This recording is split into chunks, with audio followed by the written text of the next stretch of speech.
Hi everyone, I hope you're still happy, healthy, and safe. Welcome on our topic, digital photography. And for our lesson objective, you must be able to cite the significance, the importance of digital photography, to determine the features of digital photography, and you must be able to relate the use of digital photography in police work. The digital photography era began when an electronic imaging sensor replaced film within the camera. So, under the traditional photography, we are using film as a sensitized material which has a primary function of recording the image. Whereas in digital photography, it does not need further chemical processing in order for us to see the image, okay, after capturing a certain subject. Because in digital photography, that electronic imaging sensor could either be in the form of a charge coupled device, will automatically convert photons or lights into an electronic charge which um, let us see instantly the image captured by the digital camera. So digital photography is actually a form of photography that uses digital technology to make images of the subjects. So the result of digital photography is what we call the digital images. Okay, whereas in traditional photography, the end result is called as the photographs. Digital images are created by non-photographic equipment such as digital technologies. For example, a digital SLR camera. So examples of a non-photographic equipment are computer tomography scanners and radio telescope. Actually, the computer tomography uses X-ray, okay, to create pictures of the cross-section of the body. So this is commonly applied in the hospitals in the field of medicine.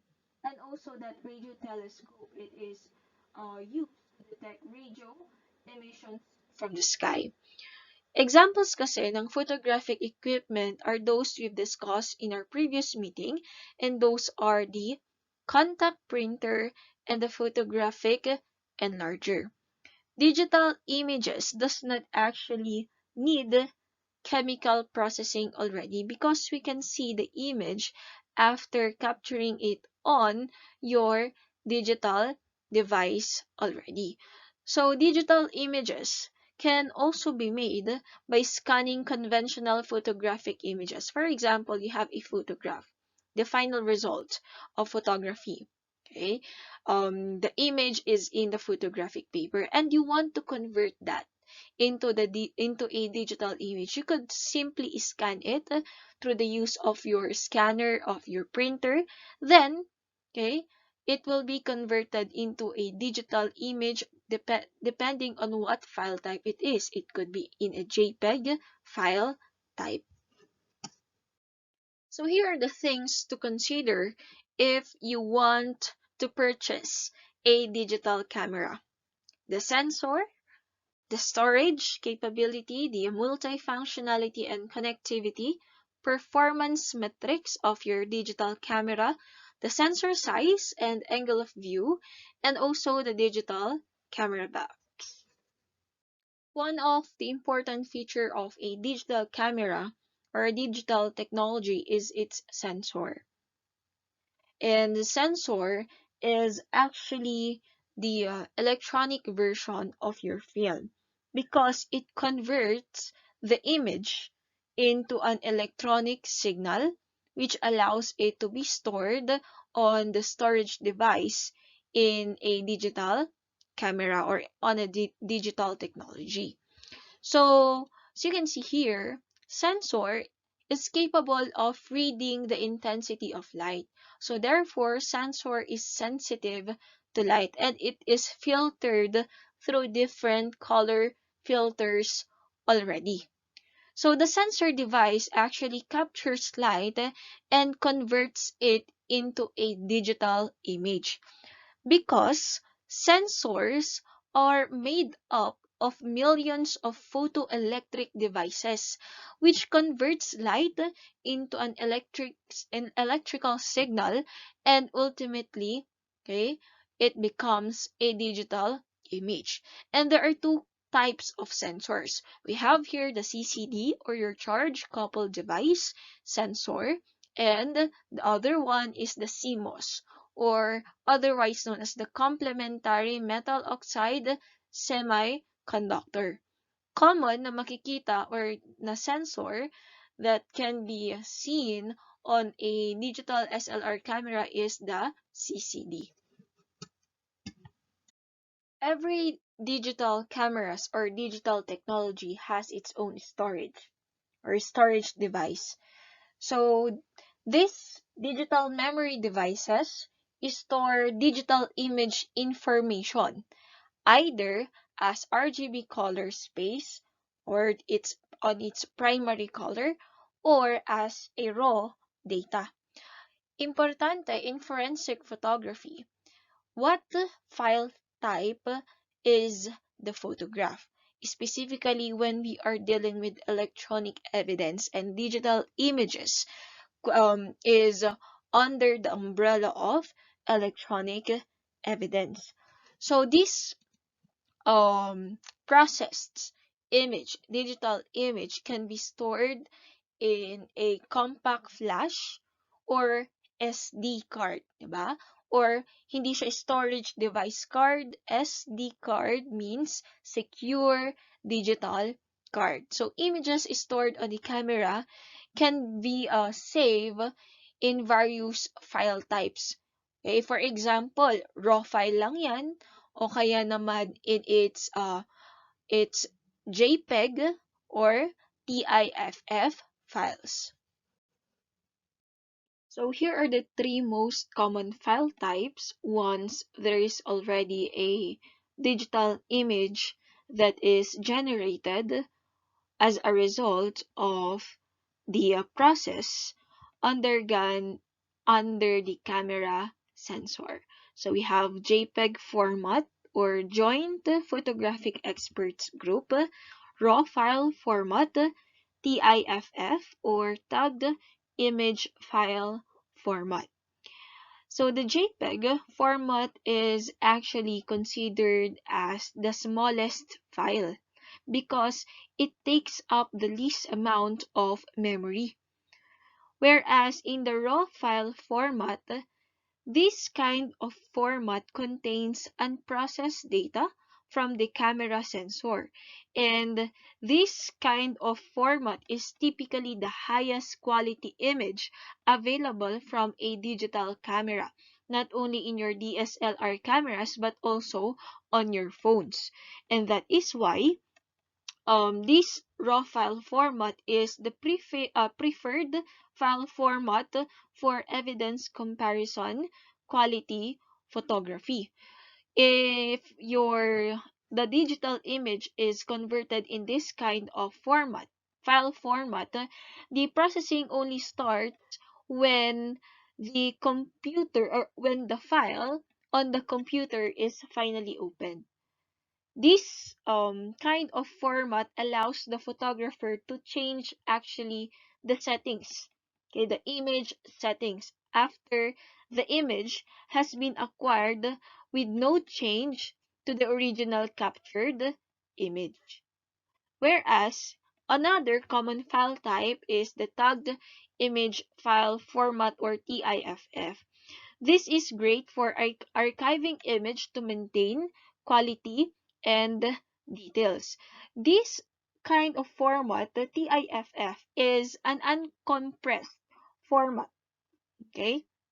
And this is usually compatible with all computer platforms.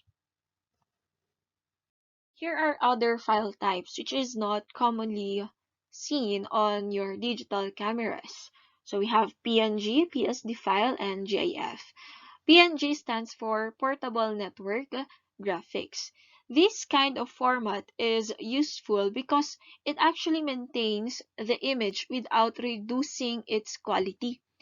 And this is actually somehow similar to GIF, but the PNG provides a greater amount of detail as compared to GIF. Next would be the PSD file, or otherwise known as Photoshop.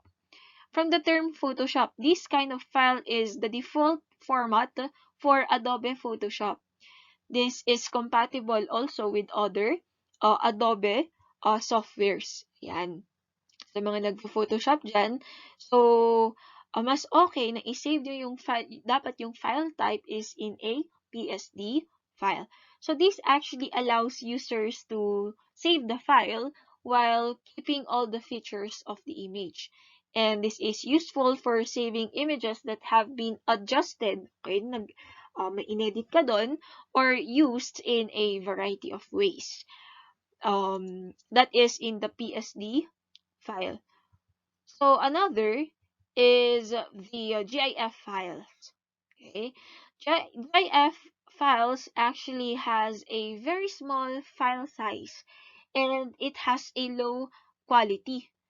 That is why, okay, this GIF or graphic interchange format should be avoided for forensic use because this is primarily designed to be used on websites and on the internet. So take note of the usefulness of these different file types. Another feature of your digital technology or digital cameras is its multifunctionality and connectivity as compared to your analog camera. Yan. So a digital memory device is usually used for storing images, and later on it can be easily transferred to a computer. Later you might be uploading it on your social media account, be transferring it on another storage device, or on your computer, or on your smartphones. Okay, so this is actually one of the advantages of using digital technology. Take note of the pixel count, resolution, and dynamic range of your digital cameras, or of your camera phones if you intend to use that for smartphone photography. Take note of these performance metrics because the quality of a digital image is determined by these three factors: its pixel count, resolution, and dynamic range.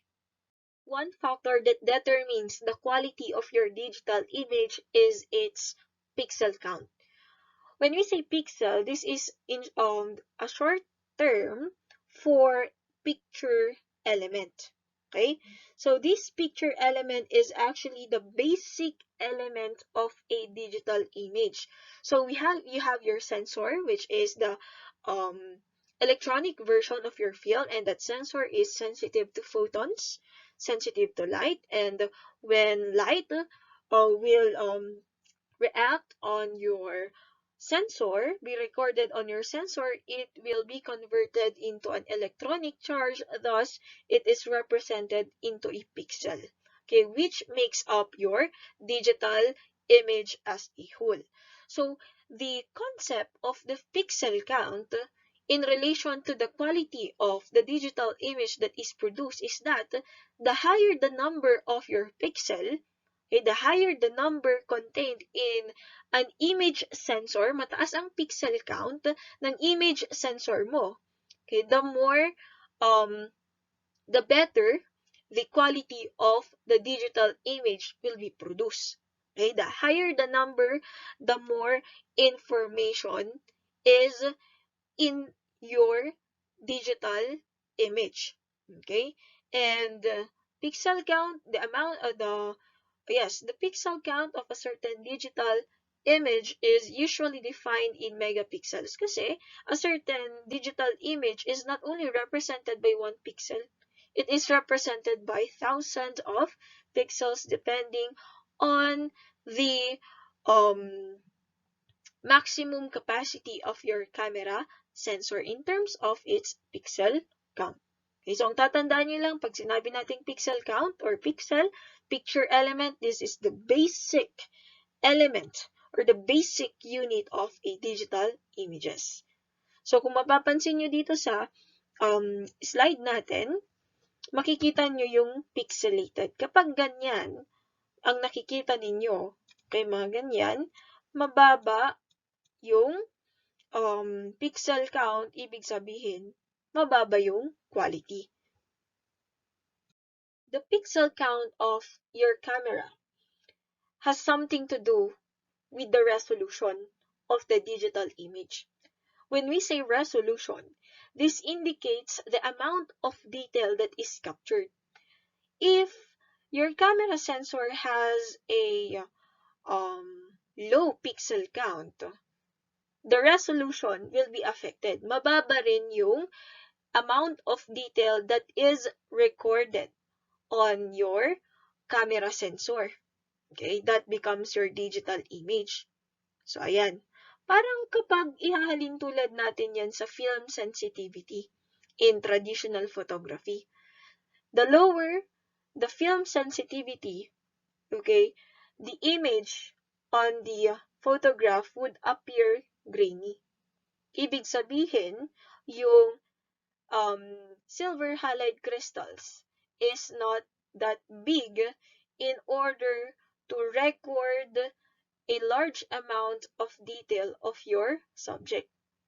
So in digital photography, your picture element affects the resolution of your image, the detail or the amount of detail that is captured. So kapag mababa ang pixel count mo, kapag pinicturan mo yung isang subject, for example, yung face ng isang tao, hindi mo makikita yung makinis niyang muka, di ba? Kasi nga mababa yung pixel count. Pixelated ang magiging appearance niyan.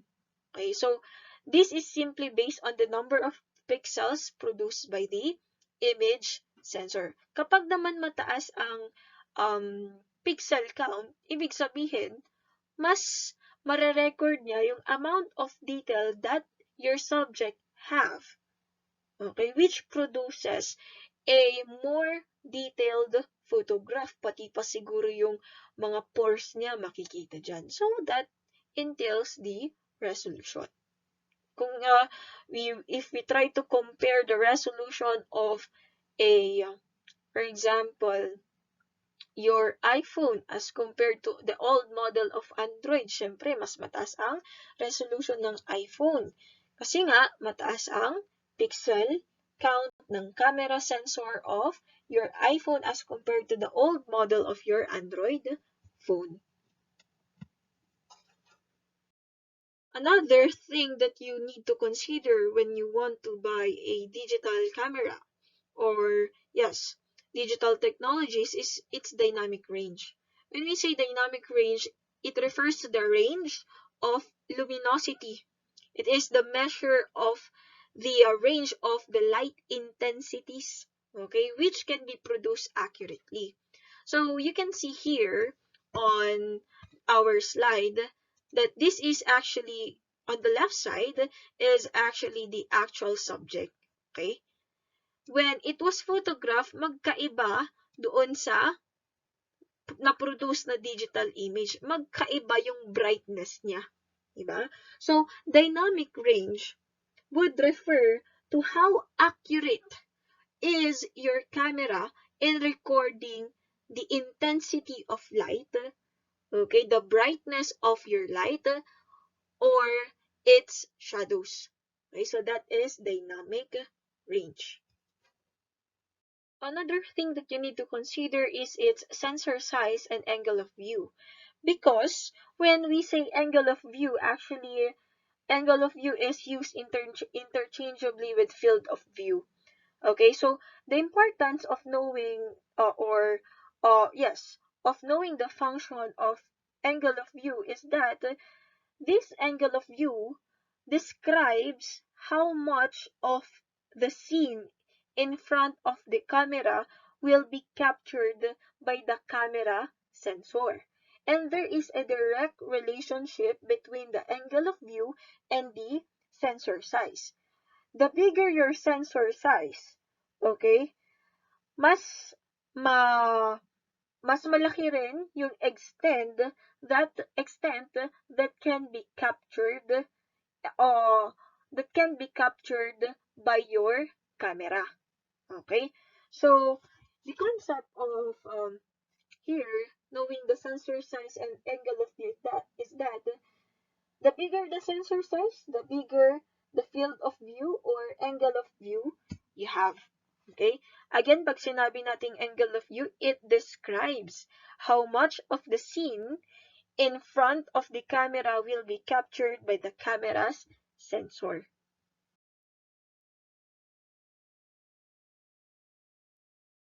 Digital camera box varies on what type or what model of your digital camera is. And usually digital camera box is equipped with LCD or your liquid crystal display. So also take note of the part of a DSLR camera. The functions is already stated in your module. So here, these are actually the modes in your digital SLR camera. You could set it in auto mode, in no flash mode, portrait, landscape, child, sports, close up, and night portrait. If you want to have a deep depth of field, okay, you may use landscape mode. Okay. Or if you want to have a shallow depth of field, you may use a portrait mode. Again, pag sinabi nating shallow, your subject is clear while your background is turned out of focus. However, the difference of portrait mode and close-up mode is that, yes, close-up mode creates shallow depth of field also, but it is suitable if your subject is a minute subject or maliliit na object only. So if you have questions, clarifications, feel free to put it in the comment section below.